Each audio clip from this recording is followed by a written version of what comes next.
অমিত দা, কে হবেন বাংলার মুখ্যমন্ত্রী? শুভেন্দু অধিকারী কি বলছে একটু শোনো। বলছেন, আজ সারা বাংলায় একটাই আলোচনা, বিজেপির প্রত্যেকটি নেতাদের মধ্যে থেকে কে হবেন আগামী দিনের মুখ্যমন্ত্রী। আমি এই প্রসঙ্গে একটা কথাই বলতে চাই, বিজেপি ব্যক্তির রাজনীতি করে না, বিজেপি আদর্শের রাজনীতি করে। এখানে দেশের স্বার্থ আগে, বাংলার মানুষের স্বার্থ আগে।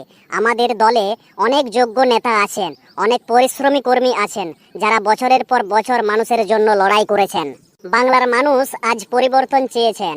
মানুষ এমন একজন নেতৃত্ব চান, যিনি দুর্নীতির বিরুদ্ধে কঠোর হবেন, প্রশাসনকে মানুষের জন্য কাজ করাবেন এবং বাংলাকে উন্নয়নের পথে এগিয়ে নিয়ে যাবেন। বিজেপির কেন্দ্রীয় নেতৃত্ব সবসময় মানুষের মতামতকে গুরুত্ব দেয়। তাই মুখ্যমন্ত্রী কে হবেন এই সিদ্ধান্ত সময় এলে দল এবং বাংলার মানুষের ইচ্ছাকেই সম্মান জানিয়ে নেওয়া হবে। বাংলার মানুষ আজ বুঝে গিয়েছেন যে কারা শুধু প্রতিশ্রুতি দেয় আর কারা বাস্তবে কাজ করে। দেশের প্রধানমন্ত্রী নরেন্দ্র মোদীর নেতৃত্বে দেশ যেভাবে এগিয়েছেন, বাংলার মানুষও চান সেই উন্নয়নের ধারা এই রাজ্যেও আসুক।